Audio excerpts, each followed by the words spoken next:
The spring in college football is broken. This offseason, we've seen it get particularly egregious out there with teams canceling spring games left and right. We've got players entering the portal or at least announcing their intent to enter the portal. We've got other players who have just signed a big NIL deal or transferred to a no program, opting to not practice during the spring. There's crazy stuff that goes down every time we get to spring, and it almost feels like college football's biggest issues are put on the national stage during the offseason when we've got nothing else to talk about. So let's talk about some of those issues and maybe some potential solutions that exist to fix what is going on in the spring right now. Some of you might have heard of some of the canceled spring games out there, and there's some that have been more public than others, like USC, Nebraska, Texas. Those are the ones that made national news, but it's a more rampant problem than some people realize. If you look at all the teams that canceled their spring games or won't have a spring game this year, there's teams in the Big 12, the ACC, the SEC, the Big 10. It's not necessarily just the biggest programs. There's a lot of teams that are opting to cancel their spring games, which is really unfortunate because it's detrimental to the fan experience and it's a little bit detrimental to the player experience. Some of these players having an extra chance to showcase themselves for all of these fans, and yet they're not getting that opportunity anymore because it's getting canceled in all these ways, with some programs opting to replace it with some sort of different event or game, and other programs just opting to cancel it altogether and not have anything replace it. The other spring issue that we faced is one that's not necessarily new, but it's relatively new because when the transfer portal got all of these new rules, the spring portal window has been one of the most chaotic. Not with the volume of guys entering the portal, but just the timing of these guys entering the portal. We've already got several notable additions. You see a starting defensive lineman at Arkansas State, Richard Reese at Baylor, who was a highly touted running back name at one point. You've just got guys that are already announcing their intent to enter the portal, and the spring portal window hasn't even technically opened yet. So it just shows the chaos that is going down with the spring portal window technically only being a week long in mid-April. You've got guys already announcing their intent. I remember last offseason, there were some big names that hit the portal as well during that time, and it's just extremely disruptive. It's disruptive to a locker room. It's disruptive for a coach because the spring window is so short as well. If you don't have a lot of guys announcing their intent and instead they just enter the portal, you could be a head coach scrambling to try and fill key holes in your roster during just 1 week in the spring that could make or break your season. That's a ton of pressure to be putting on a coaching staff and to be putting on a roster. And finally, another big concern that's been aired out is injuries. There's a lot of coaches that are considering a more pro-style, NFL-style OTA approach as a replacement for spring games because they're citing injuries as a concern for their players. And I almost start to wonder if that's the coach speaking or is that the player speaking? These players that are now making millions of dollars in NIL, trying to secure their immediate future by not getting hurt in the spring. And I honestly think that's most likely what's going on here.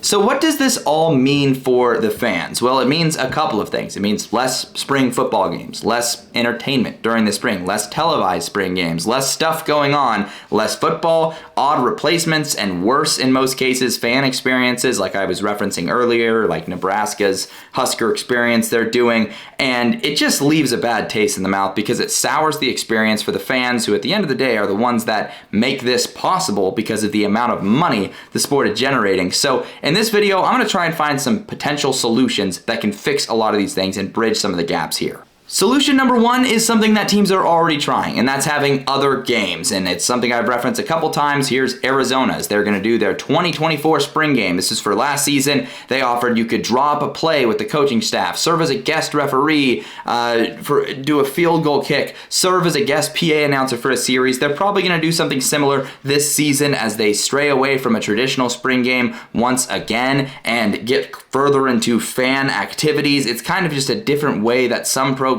choose to approach this, and that's what Arizona's doing. For Nebraska, they're doing something very similar to the NFL's Pro Bowl games with 7-on-7 games and skills competitions. They're going to have something with the volleyball team with there as well. So Nebraska leaning into other sports, trying to give other sports a spotlight. I think that's okay. The pros would be that it's better than nothing, but to me the cons are it's less football. It's not really what it once was, which the whole reason we like spring games wasn't because, we're seeing the University of Nebraska show off their volleyball team. It's because we get to watch football in the offseason. That was a big deal, and it just feels a little gimmicky, and it feels like the Pro Bowl games, which I don't know about you guys, I didn't really watch those, and I haven't watched those since they moved away from it being a football game to it not resembling football. So solution one is something that people have tried. There's been some successes, but for the most part, I don't think that's a permanent solution. It's very dissatisfying, especially from a fan perspective and probably from a player perspective, a guy that wants to put on a showcase for some fans. I think the second solution would be to just fix the portal window. Either don't allow guys to enter the portal in the spring at all, just get rid of it altogether, or maybe put more restrictions on it. Something that I think would be very effective is if you transfer in the spring window, you've got to sit a year. I think that would be something that would definitely send a message, and it would make players that are considering transferring think a little bit more about it. This one obviously is a little bit of flawed. There's some pros. It reduces the risk of showcasing young talent, because even if the young talent gets a bunch of buzz, they're not going to be likely to want to sit out a year, and it keeps the spring game alive for the most part. Most coaches, I think, would enjoy a spring game a lot more if this was the case. The con would be that the risk of injuries would still be present, which is cited, and I think probably more of a concern to the players, obviously. I think some coaches might still opt in for a professional approach, an OTA's approach, not doing a spring game, and still steer away from that. And I don't think this one is as player conscious as maybe it should be, because limiting the portal like that, it's a dangerous game and a slippery slope, and that can just cause a lot of sticky situations where we're dealing with appeals, we're dealing with guys potentially missing games due to ongoing NCAA battles, and it gives more power to the NCAA, which we don't want to do at this point. Branching off of that solution, there would be solution 2B, as I would call it, which is strengthening tampering punishment. Right now, it just feels like the wild, wild west. There's not a lot of punishment that goes into tampering. When was the last time you heard about a school getting punished for tampering in college football? It's just like you can do whatever you want, basically. I think that if they were to really crack down and strengthen the punishment of tampering, then showcasing your players would not be as big of a risk, because these schools would be punished and encouraged not to tamper like everybody's doing right now. And I just think this would be a great solution. I don't think the NCAA is capable of it. I know the conferences are talking about putting some sort of legislature in place. As far as I'm concerned, I think this is already in motion, but this would be very effective as well.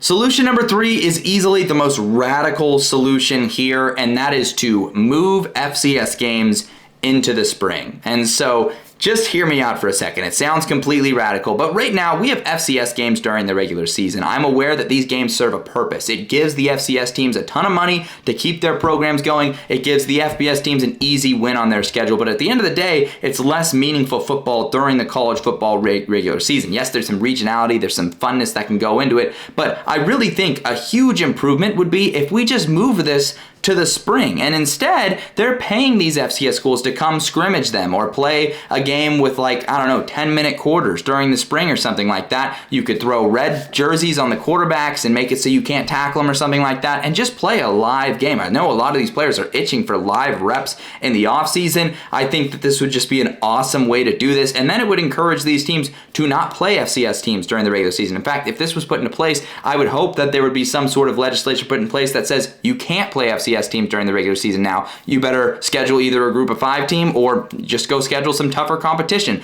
I think this would be a great move, especially as the gap has sort of widened between the FCS and the power conferences over time. We've had more teams get promoted, therefore less high quality FCS competition, and we treat it like a formality as it is anyways. Why not move it into the spring and treat it like it is, which is basically an invitational that's going to give a free win to the FBS team, and this even mitigates the risk even more for these power conference teams, because now they're not at risk at having an L on their record if one of these FCS teams has a fun game, and then that's just a fun memory for that program. I think this would be really cool. I think it still gives the fans an opportunity, the FCS teams, to travel out if they want to. If you're a SC State fan and you're playing at South Carolina, you'll still make the trip. If you're a South Carolina fan, you'll want to see some live reps and a live game. That would be awesome. I love this idea way too much. The pros and cons of this idea, for the pro, it would improve spring games. It would take this concept of spring game and make it even cooler and better. It gives so much more off-season juice. Just think about how exciting it would be. Think about how funny the storyline would be if one of these teams lost to an FCS team, and there's some great bragging rights and storylines like I talked about, and I think the players would love it. The cons would be that the risk of injuries is obviously higher. Sure, there's risk of injuries no matter what, and I honestly think that it's worth it in this case, and I think all of the players would agree. And the other con would be if the portal isn't fixed, if tampering's not being enforced, obviously there would be risk of tampering for both sides. The FCS teams worried about these power conference teams noticing guys on their roster that like, wow, they're really good, or vice versa, some other power conference team watching, let's say, the Virginia Tech game and saying, oh, we want that left tackle, and then going and getting him or whatever. There would still be issues if the portal's not regulated, so that is a must in conjunction with an idea like this. And so that kind of ties in a little bit to solution 4, which would instead just be joint practices. We see it in the NFL all the time. 2 different teams that practice together, they do a little scrimmage. It just really livens things up, and then they can televise it, or they can at least publicize it a little bit. I know most cases they choose not to, but there's a ton of people that watch those typically, and it's really a fun thing to do. I think it would be awesome because we could potentially get power teams to scrimmage each other, or maybe at the very least group of 5 to scrimmage a local power conference team. Be really cool. It follows the pro model, and there's some coaches that already want to go down the professionalized route. This is a cool way to do that I think would be beneficial. It would be competitive by nature. The cons, of course, risk of injuries, but pretty much in all of these there's a risk of an injury. Even if you don't do a scrimmage or a game, there's still a risk of injuries. Tampering could be prevalent more than ever in this model of joint practices, and that's just something you have to accept, which is why I think fixing the portal is one of the key things to do here, and agreeing to a playing site if you're trying to match up 2 power conference teams. That might be difficult, but maybe you could do a neutral site one or something like that, and like I said, getting the group of 5 teams to go to play power conference teams, that could totally work as well. But those are just 4 solutions that I think could help fix the spring window in college football and all of the issues we have running rampant in that window of college football right now. Let me know down in the comments if you have any other outside of the box ideas or ways you think we could improve this time in college football before it gets too bad and before we just have every spring game canceled and then there's just nothing left on the table for college football fans that are starving during the off season. That's all I got in this video for you guys. Hopefully you enjoyed it. Hopefully you learned a thing or two, or maybe came up with some ideas to fix this spring window that we've got going on here. I'm still going to attend a spring game. Let me know down in the comments if you're going to attend a spring game. I'll be in Tempe watching Arizona State. It's going to be a good time. We might unveil the Big 12 title banner. I'm not sure if they will, but either way, I'm looking forward to it. It's going to be a really fun time. But like I said, let me know down in the comments if you're going to a spring game. And that's all I got for you guys in this video. I will see you guys later this week.